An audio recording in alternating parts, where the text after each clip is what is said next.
Salam jumpa kembali saudara-saudara. Kali ini kita akan belajar mengenai teknologi yang ada di dalam sebuah smart home, juga bagaimana kinerja yang diharapkan dari teknologi yang kita install, kita pasang di dalam smart home kita. Nah, oleh karena itu kita akan bicara mengenai teknologi and performance. Saudara-saudara sekalian, bahwa dalam sebuah rumah yang baik, smart home yang baik, itu sebenarnya membentuk sebuah ekosistem yang baru. Di mana di dalamnya ada 4 komponen besar, yaitu regulation, technology, user, dan business model. Regulation itu hal-hal yang terkait dengan keteraturan atau terkait dengan rules ya, atau terkait dengan prosedur yang kita inginkan ada di dalam rumah kita. Jadi bagaimana kita ingin rumah kita itu bekerja dalam hal menerima tamu, dalam hal apa saja yang harus diperhatikan di pagi hari, siang hari, sore dan malam, dalam hal hujan lebat, ketika terik matahari ya. Itu adalah namanya rules atau regulation. Mengenai data protection juga kita harus lihat kapan data boleh direkam, kapan tidak, kapan boleh di-sharing, kapan tidak, bagaimana cara mengamankannya, komunikasi antara satu orang dengan pihak yang lain seperti apa, siapa boleh melihat apa, titik-titik energi mana saja yang harus kita perhatikan, ya, baik yang merupakan rules di dalam rumah itu maupun yang berhubungan dengan peraturan yang ada di dalam komunitas kita maupun di dalam kota tersebut.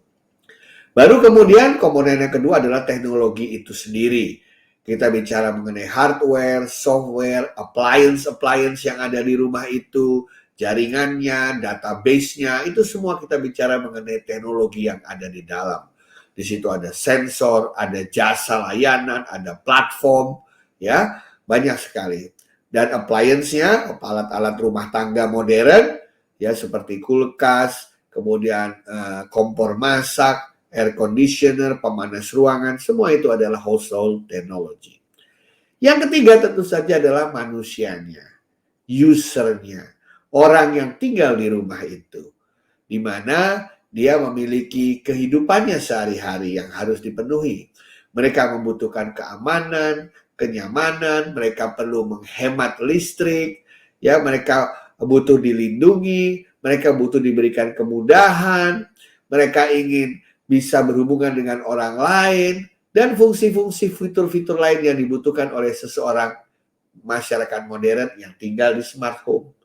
Baru yang terakhir yang namanya business model, di mana kita tahu bahwa ada banyak jasa-jasa industri yang menawarkan produknya dan memelihara itu semua. Kita bicara mengenai payment sistemnya, bagaimana cara mengadakannya, kerjasamanya seperti apa, bayarnya bagaimana, itu kita bicara mengenai economy and market. Saudara-saudara sekalian, ekosistem di dalam rumah itu tidak hanya sebatas di rumah itu, tapi sebenarnya rumah plus seluruh komunitas masyarakat luas di sekitarnya. Kenapa? Karena kita setiap hari pergi ke ke kantor. Artinya di kantor kita harus bisa mengendalikan rumah kita. Kantor menjadi bagian dari ekosistem luas rumah kita. Kemudian kita ingin ke mall, ingin belanja. Di situ juga kita ingin berhubungan dengan anak-anak kita di rumah misalnya. Mall, tempat belanja menjadi bagian dari ekosistem eksternal rumah kita. Dengan kata lain, bahwa kita harus mengatakan bahwa dimanapun user rumah itu pergi, dia harus bisa terhubung dengan rumahnya dia berada. Oleh karena itulah Anda melihat bahwa komponen teknologinya ada yang fix, hanya Anda berada di rumah itu, tapi ada juga yang bisa dibawa berpergian. Mobil misalnya, diparkir di rumah, tapi dibawa berpergian setiap harinya. Selain orang yang ada di mobil bisa melihat kondisi rumah, orang yang di rumah pun bisa tahu mobilnya sedang berada di mana. Demikian juga jika rumah itu memiliki sepeda, memiliki motor, hal yang sama berlaku. Bahkan jika di dalamnya mereka punya alat-alat semacam cangkul gitu ya, atau mungkin punya infocus gitu ya, atau mungkin mereka punya alat untuk memotong rumput ya, itu juga bisa mereka kendalikan. Kalau ada tetangga yang minjam, kita juga bisa tahu barang itu ada di mana. Nah, dan barang-barangnya itu semakin canggih. Ada yang barangnya bahan-bahan atau barang-barang tersebut bisa mengeluarkan data, menyimpan data, ya. Ada yang data itu bisa dikelola sehingga kita bisa tahu apakah misalnya contohnya nih AC di rumah, tahu dari mana kita mau sudah harus ganti freon atau tidak. Atau pemotong rumput kita, siapa ya yang minjem ya? Saya lupa terakhir kali dipinjam di mana. Nah, dengan artificial intelligence, maka AC tersebut bisa secara otomatis memanggil orang untuk servis dan menambahkan freon. Sementara tadi yang peminjam rumput tadi bisa kita kasih tahu alat kita sedang berada di mana, disimpan atau dipinjam oleh tetangga yang mana. Nah, saudara-saudara sekalian, dari situ kita bisa melihat bahwa sebenarnya semua komponen-komponen tersebut berada dalam ekosistem yang luas. Rumah kita sendiri maupun tempat-tempat lain di mana kita beraktivitas. Maka ada istilah home automation. Rumah kita punya alat-alat untuk bisa berjalan sendiri, mengoperasikan dirinya sendiri secara otomatis. Kita masuk, lampu otomatis menyala. Kita keluar, AC otomatis mati. Ada smart meters, kita bisa melihat konsumsi energi yang ada dipakai hari ini. Apakah gas masih ada atau tidak? Kita bisa melihat dari meteran. Berapa air yang sudah kita pakai di rumah itu, ya. Kemudian kita bisa memiliki yang namanya household device automation, yaitu barang-barang appliance yang barang-barang itu sendiri sudah dilengkapi dengan fitur-fitur canggih. Ya, seperti kulkas yang bisa mengukur temperatur di dalamnya, yang bisa tahu di dalamnya ada apa. Bahkan ada kulkas yang bisa membaca barcode yang ada di dalam barang-barang atau bahan-bahan makanan yang disimpan di dalamnya. Kemudian ada network consumer electronics. Apa itu?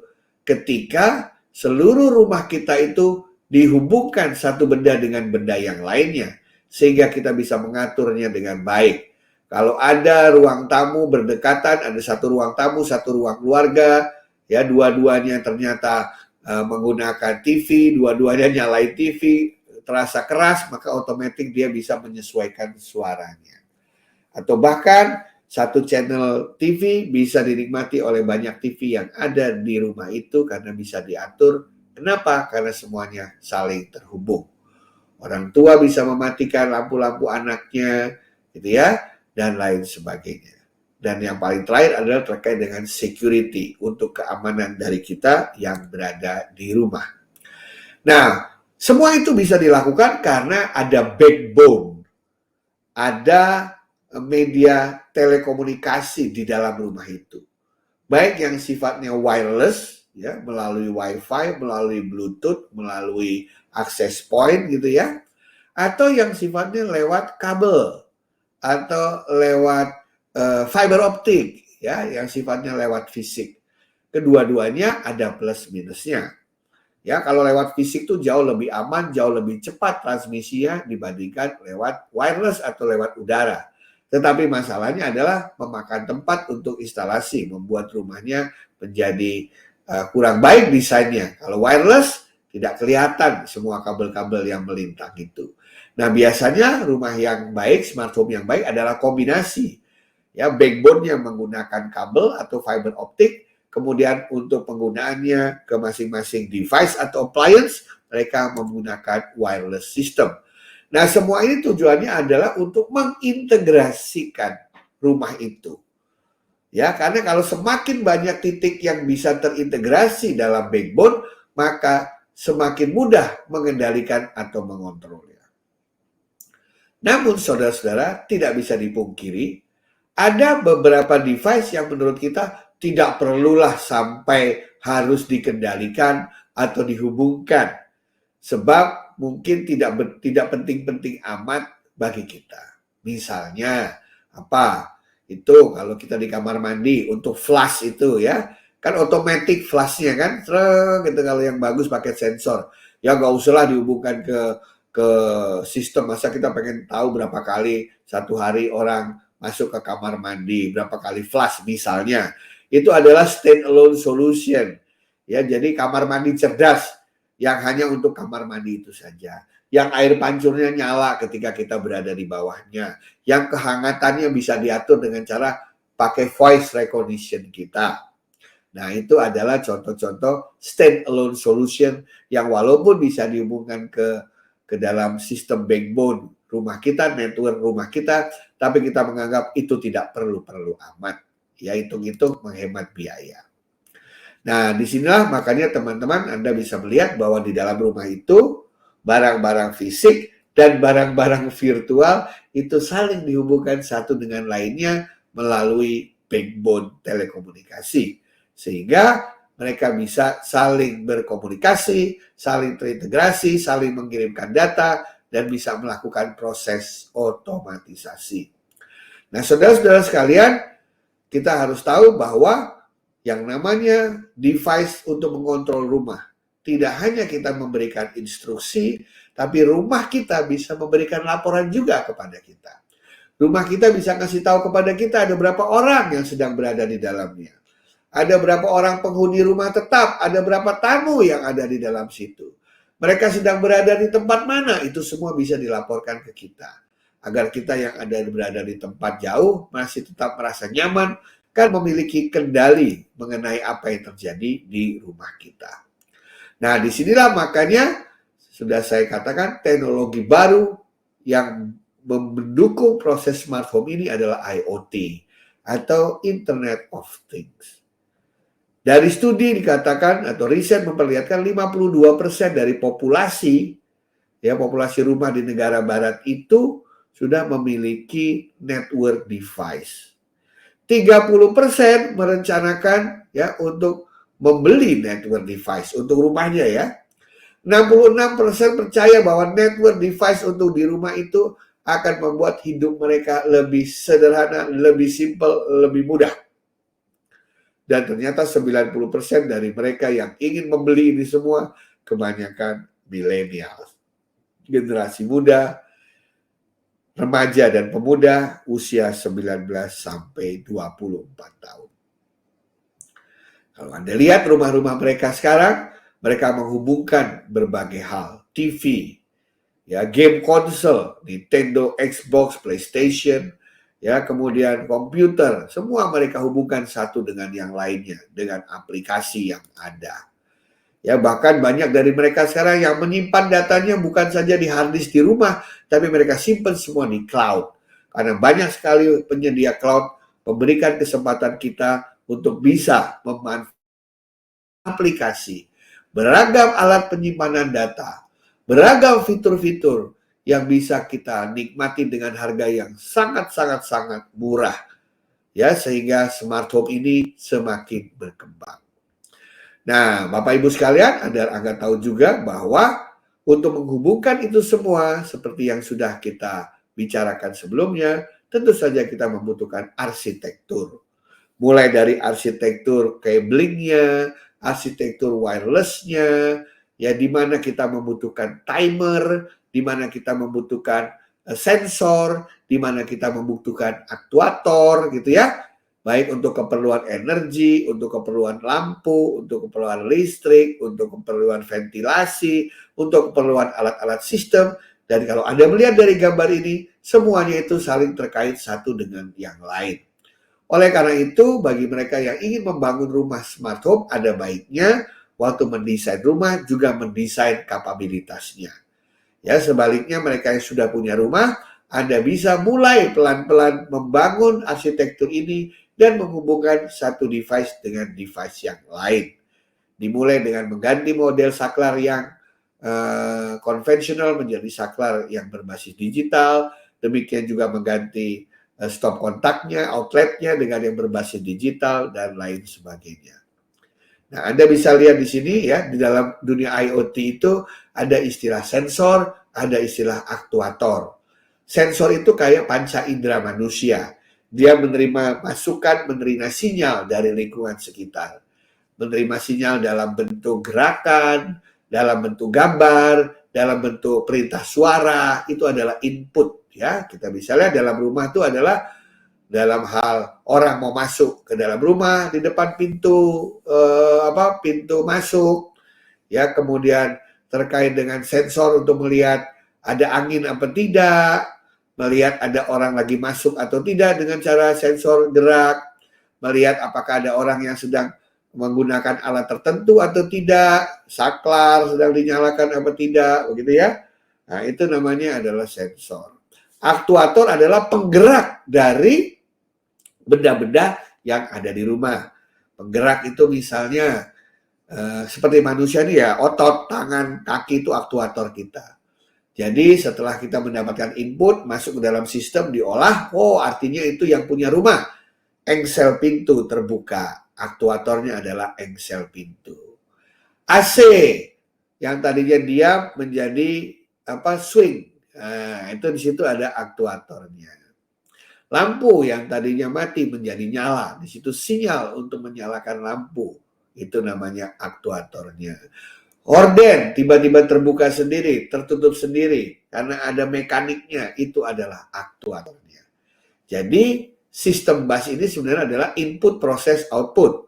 Input adalah sensornya, output adalah aktuatornya.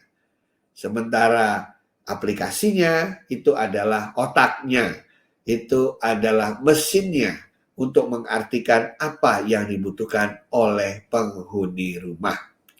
Nah, yang juga harus kita perhatikan oleh karena itu adalah isu interoperabilitas. Karena nanti kan kita akan membeli saklar, kita akan membeli access point, kita akan butuh router, kita akan beli hard disk, kita akan beli komputer. Pastikan yang kita beli itu semua itu bisa saling ngobrol, menggunakan protokol standar agar mereka bisa saling dihubungkan satu dengan yang lain.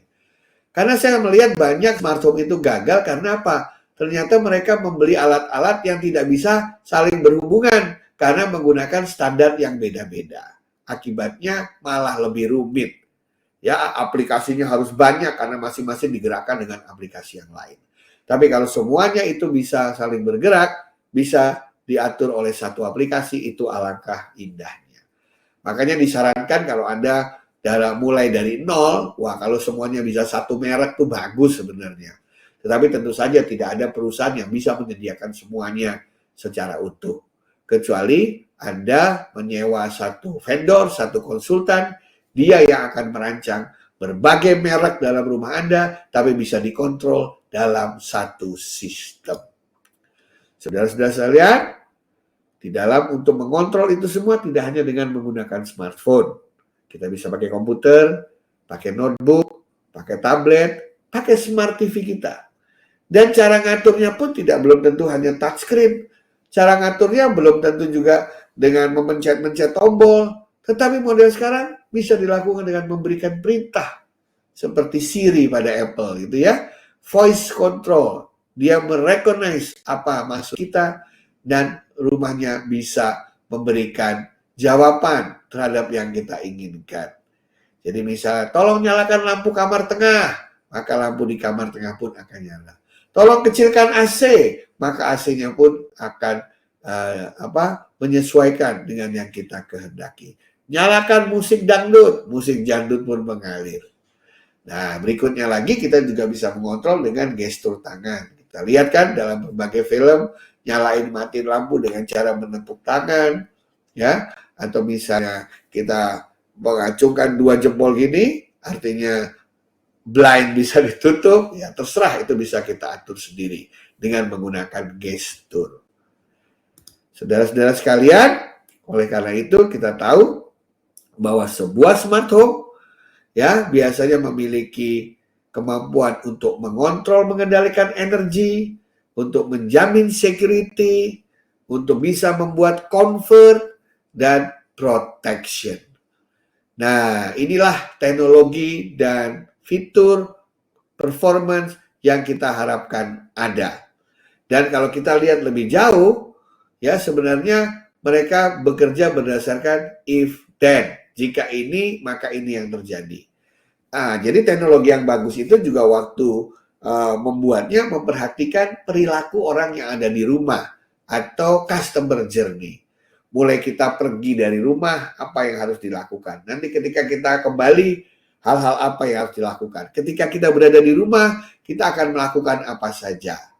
Nah, jadi misalnya ada yang sifatnya pasif. Yang pasif itu adalah lampu nyala, lampu mati, pintu terbuka, tertutup, karena barangnya adalah di situ-situ aja, nggak kemana-mana.